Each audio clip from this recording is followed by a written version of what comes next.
deciding that you're going to focus to develop your skills. The guy was the new owner of a baseball team that was in the basement of the league when he took it over. He went to the pitcher and he said, "What is your best throw?" He said, "Well, I got a good curveball and I've got a good fastball." And he went on talking about his different throws. He said, "But tell me this, what is your best throw?" He thought for a moment. He said, "I've got a good fastball." He said, "That's all I want you to work on. Nothing else. Just develop your fastball." The next year, they went to the World Series. Most people don't know where their fastball is. Most people go through life never discovering what their talents are. Most people never develop their talents. They have skills and abilities, but if you don't nurture them, if you don't develop them, they will never serve you. Your gifts can take you many places if you develop your gifts. Most of us don't like to do those things that come easy to us. I've always loved to talk to people. I decided, taking this advice, to develop my skills as a speaker. And my gift has developed and it's taken me many places. You have something that you brought to the universe. And that if you decide that my life deserves my developing this, what I do well, and becoming the best at it and mastering myself and seeing what I have within me, if you decide to drop your buckets where you are and develop your gifts, I grant you, you'll never ever be without. I grant you that your gifts will take you places that will literally amaze you. I grant you that if you begin to work to develop your gifts, you'll develop a strong sense of happiness. You'll get a larger vision of yourself, because part of beginning to get a larger vision of yourself, all of us need some area of our lives where we can have a feeling of competence. That people know when they think about this area, that's something you do. That you eat and sleep that. And that you do that. You do that. And people know it. And you know it. And you know that you know this. If you don't know anything else, you know this. Can you tell I know what I'm doing? Oh, hell no. You know this. So you've got to work on it. When other folk are having a good time, you've got to have the strength of character to concentrate, to read, to digest information. If you decide in any particular area that you're concerned about, to make a conscious, deliberate, determined effort to read one book a month in that area, in 5 years, you'll be among the top 5% experts in the world. I read a minimum of 2 books a week. The average American reads only 1 book a year. If you decide that area that you love, that you are going to master that particular area, in this era of accelerated change, overwhelming complexity, and tremendous competition, as you begin to develop and expand your skills and your talents and your vision of yourself, you will always be in control of your destiny. The next thing is, whatever it is that you want to do, you want to do it massively. I have a friend who was telling me that his sales were down. I said, "Well, how many phone calls you make a day?" He said, 25. I said, "Double them. Make 50 or 75 or 100. He said, "Oh man, that's just too much." I said, "What do you mean too much? You behind on your bills? You're talking about too much? You know one way to get back on your feet real quick is to miss 2 car payments? You talking about you're tired? There's no competition out here. Decide that you're going to push yourself. Most people won't do that. Most people give up on themselves easily. You know the human spirit is powerful. There's nothing as powerful. It's hard to kill the human spirit. They asked Benjamin Disraeli, a man who became the head of a country at a time when Jews were not allowed out after 10 o'clock. They said, "How did you do it? How do you achieve it against such great odds?" He said, "Nothing can resist the will of a people that will stake even their existence on the extent of their purpose for good. That when you have a made-up mind When you decide that you want to do something, I was reading something the other day. He said, the power to hold on in spite of everything, the power to endure, this is the winner's quality. The hunger, the ability to face defeat again and again without giving up. This is a winner's quality. You have that quality within you. When you're hungry, you don't care about the facts. You don't care about the odds. Doug Williams played for the Washington Redskins, quarterback. John Elway of the Denver Broncos in the Super Bowl. Everybody was talking about Elway. After the Super Bowl, when Doug Williams made a historic passing game, they asked him, said, how were you able, in spite of all of the negative publicity saying that you couldn't win, how did you do it? He said, I ignored my critics. I just didn't pay any attention to them. I ignored myself because they kept on saying it so much. There were times I doubted whether or not I can do what I needed to do. There's a Doug Williams in everybody here. There's greatness in you. And you've got to learn how to tune out the critics outside and the critic inside. And since I'm going to do this, I'm going to harness my will. And I'm not going to let anything stop me. I deserve this. I'm going to do it until. And this friend, I told him, said, start increasing your calls. I said, I make 100 calls a day.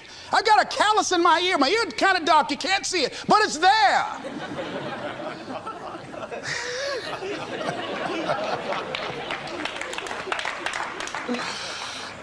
His sales have increased.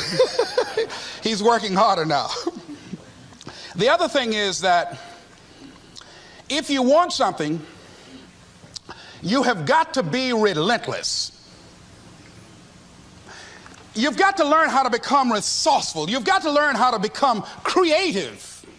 When crises strike in your life, and in the Chinese language, crises mean danger, but it also means opportunity. And this is an opportunity for you to grow.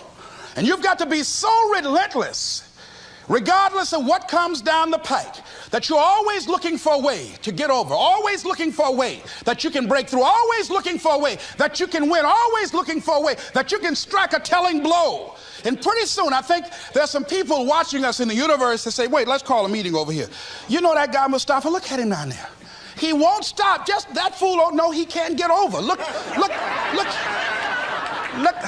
here. Why don't we do this? Let him go and let's mess with somebody else. Just let him go on through.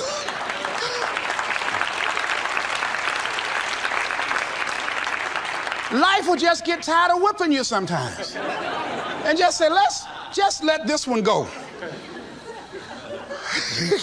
I believe this. Now, no one has told me this, but I just kept on kicking. I didn't have sense enough to stop. I was intelligently ignorant. I didn't know what I couldn't do. So I just tried anything. And the fascinating thing about life, because you can't get out of it alive, you might as well have a good time, you know? You might as well have a good time. Live your life with passion, with some drive. I was giving a seminar the other day, and I mentioned that I was going to do some training in August with some young teenagers and take about 100 away to a 2 or 3 day camp and wipe them out. Been working on this. So after the speech, one of the parents walked up to me and said, Mr. Brown, I'd like for you to do something for my son. He's not motivated.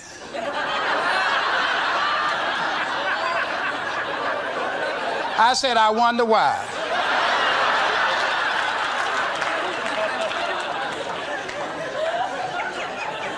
I wonder what's wrong with him. He had no fire whatsoever.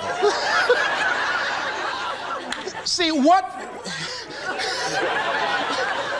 you do speaks so loudly, folk can't hear what you're saying. And so if you don't have any fire, you know, you've got to watch the people, the relationships that you develop. Have people of kindred mindsets. If you're around folk who are dead and negative all the time, they will affect you. You want people that are around you that have smiles on their faces, looking good, I was telling a group last week, Abraham Lincoln refused to hire a guy because of his face. They said, but the guy can't help it. He said, anybody over 30 is responsible for their face. If you have some depressing face looking at you every day, it affects your blood pressure. Keep these dead faces away from you. It's contagious. This is serious. So you've got to watch your countenance, watch your face, have an uplifted expression, watch your body posture. All of these things affect you psychically. You got to be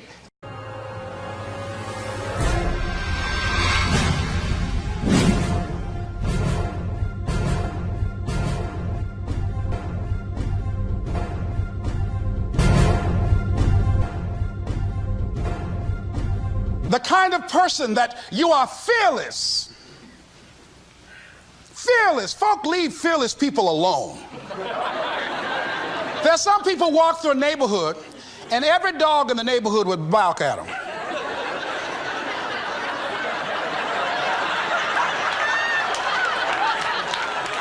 But there's some people come through and ain't nobody gonna mess with this.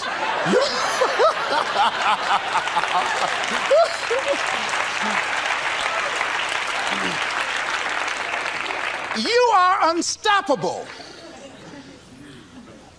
And because you are unstoppable, because you've got power that you haven't even begun to use yet, you owe it to yourself to release your brakes. How many of you have the experience of pulling out of your driveway and you mashed on the accelerator and the car was just going, it couldn't move, and you mashed harder and it couldn't move, and then you discovered you had your emergency brakes on. And then you release those emergency brakes and it goes, choo! Have you ever had that experience before? Most of us go through life with our brakes on, holding back, not giving all that we have, not sharing all of ourselves. Most of us go to our graves still holding on, rather than releasing it.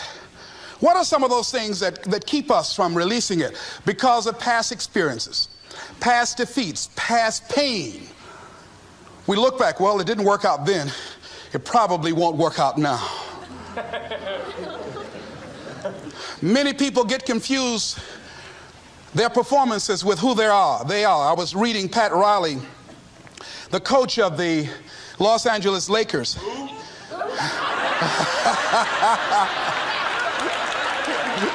But you're going to like this quote here. After the Trailblazers had blown them out of the water, and I'm sure he said this last night, they asked him, how do you feel? He said, tonight we were exposed for what we are right now. You see? That if my speech tonight doesn't work, it doesn't mean that I'm a bad speaker. It means that what I did didn't work tonight. And I've got to separate what I do from who I am. And I've got another shot. See, the last chapter to your life has not been written yet, and it doesn't matter about what happened yesterday.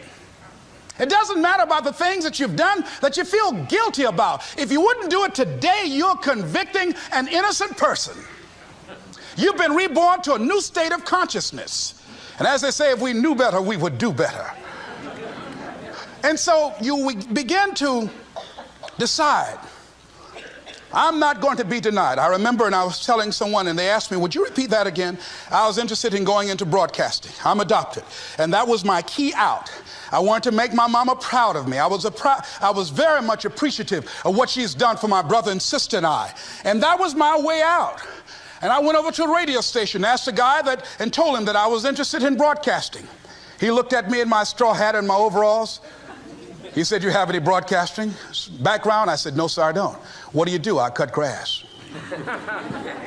Young ladies asked me what kind of work I do, and I was working on a garbage truck. I say, well, I'm a sanitary technician. He said, we don't have any job for you. I decided that was something I was going to do. I decided I'm unstoppable. I'm going to go up in here and I'm going to do this. I started going to the radio station every day, developing a relationship with the people that were doing what I wanted to do. And that's what I encourage you to do. Whatever area you want to go in, find people that are doing it the way you want to do it and develop a relationship with them.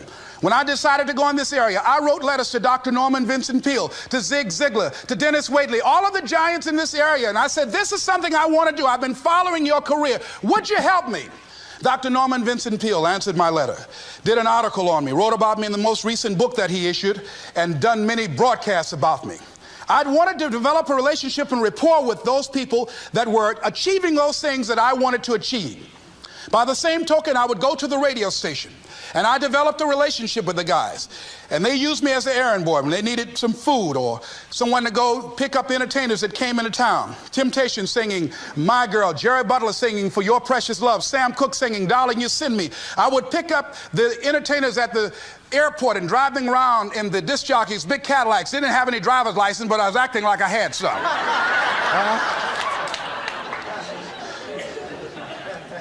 Every day I used to go home and work on my communication skills, developing myself. It was Whitney Young. He said, it's better to be prepared for an opportunity and not have one than to have an opportunity and not be prepared. Start working and developing yourself now and prepare yourself for what it is that you want, because you expect to get it. And when the disc jockeys were in the control room, I would go in and watch them and develop a trust level, and they would let me stay, and I would watch and observe them working the controls. When you want something out of life, don't worry about how you're going to get it. How is none of your business. The most difficult thing it is to hold the vision. It's to hold the vision. So there I was at the radio station. A guy was on the air and he started to drink by the name of Rock. I was outside the window looking at him and watching. Hungry and ready, saying, drink, Rock, drink. Pretty soon the phone rang. It was the general manager. I said, hello? He said, Les, this is Mr. Klein. I said, I know. He said, Rock can't finish his program. He's slurring his words. I said, I know. Can you work the controls until one of the other disc jockeys come in? Would you call them? I said, yes, sir. I hung the phone up. I said, now he must think I'm crazy. I called my mama and my girlfriend Cassandra. I said, y'all come out on the front porch and turn up the radio. I'm about to come on the air.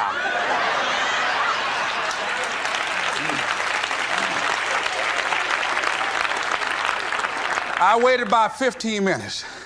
I called him back. I said, Mr. Klein, I can't find nobody.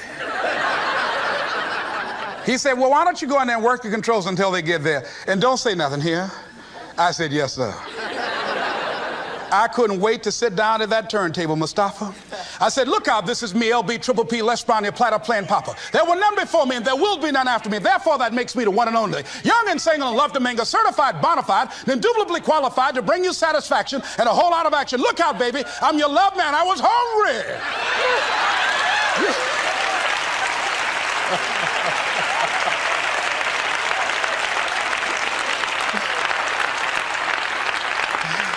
Shake somebody's hand on your right and left and say, you've got to be hungry.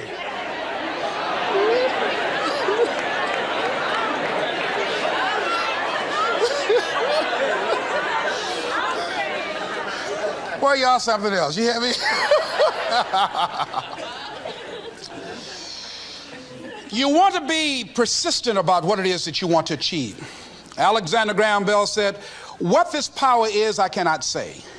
All I know is that it exists and it becomes available only when a man or a woman is in that state of mind in which he or she knows exactly what he or she wants and is fully determined not to quit until they find it. When our children are learning how to walk, how many times will your baby attempt to walk and fall and you just say, just sit down, don't try anymore, you've fallen 20 times. Just sit down somewhere, busting your lip and everything, getting in folks' way. When will a baby walk? It will walk when it walks. That's when it will walk. Les, when will you be known nationally as the motivator? I will be known when I'm known. That's when I'll be known. Don't get caught up in, well, I've tried it 4 or 5 times and things didn't work out.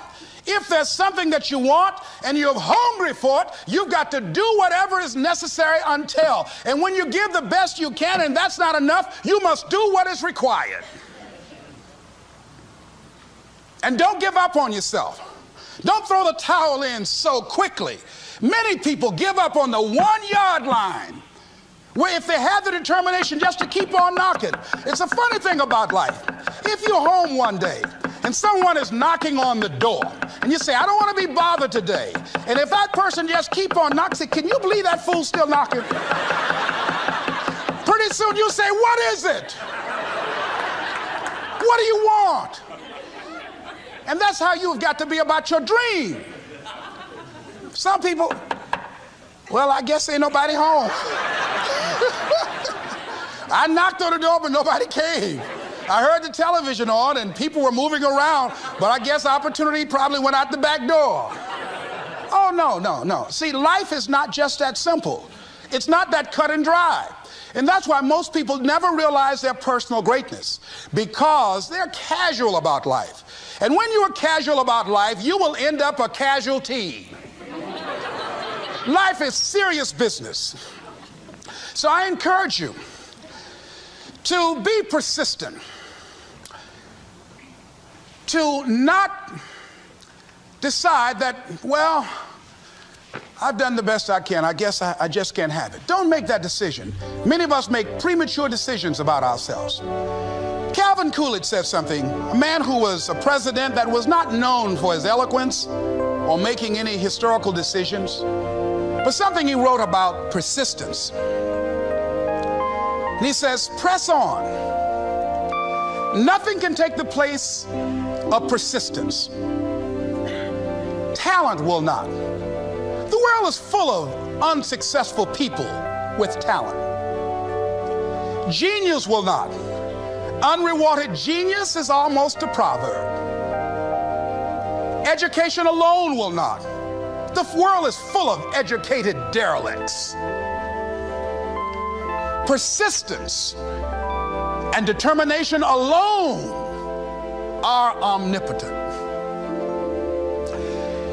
There's a person that is the embodiment of persistence and determination.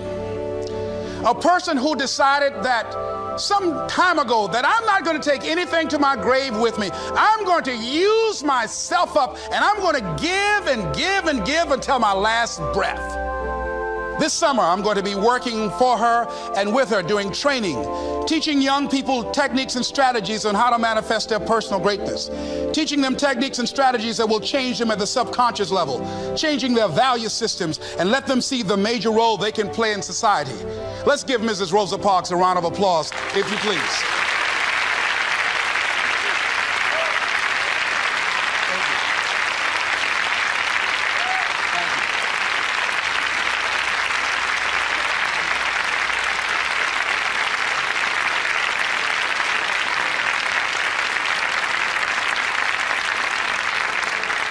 Here we are in the presence of greatness. Mrs. Parks, people over here couldn't see you. Would you come up? Could you? She's such a beautiful person.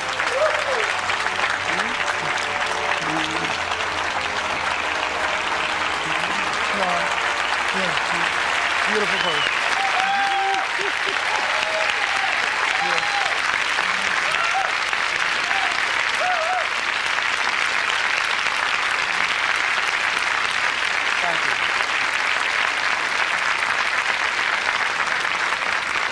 I encourage you to see Mrs. Parks and Mrs. Elaine Steele about the Rosa and Raymond Parks Institute for Self-Development. If you're interested in your children participating in that, they have some information over here to share with you. It is just fascinating and just a blessing to have this woman when a lot of folk who are giving up. And here this year she celebrated her 75th birthday and still has a dream of being an instrument of change. And there is a Rosa Parks in all of us who made a decision at one point in time, standing on the platform of oughtness, as Immanuel Kant talks about in a book called Critique of Pure Reasoning, that there's certain things we know we ought to do. We just know it. We owe it to ourselves and those around us. I don't know what your dreams are. I don't know what your goals are. But let me leave this with you. Mine is to be the best son that I can to my mother. Mine is to be the best father that I can to my children, and to be the best servant that I can to humanity, and the best man that I can to the woman that I've decided to share my life with. Whatever your goals are, I know that you can achieve them. Here's something that I'd like to leave with you. It says simply that if you want a thing bad enough to go out and fight for it, to work day and night for it, to give up your time, your peace, and your sleep for it, if all that you dream and scheme is about it, and life seems useless and worthless without it, and if you gladly sweat for it and fret for it and plan for it, and lose all your terror of the opposition for it, and if you simply go after that things that you want with all of your capacity, strength and sagacity, faith, hope, and confidence, and stern pertinacity, if neither cold poverty, famish, or gout, sickness, or pain of body and brain can keep you away from the thing that you want, if dogged and grim you besiege and beset it, with the help of God you'll get it. This is Mrs. Mamie Brown's baby boy, Leslie Calvin Brown, saying it's been a plum-pleasing pleasure as well as a privilege. Thank y'all.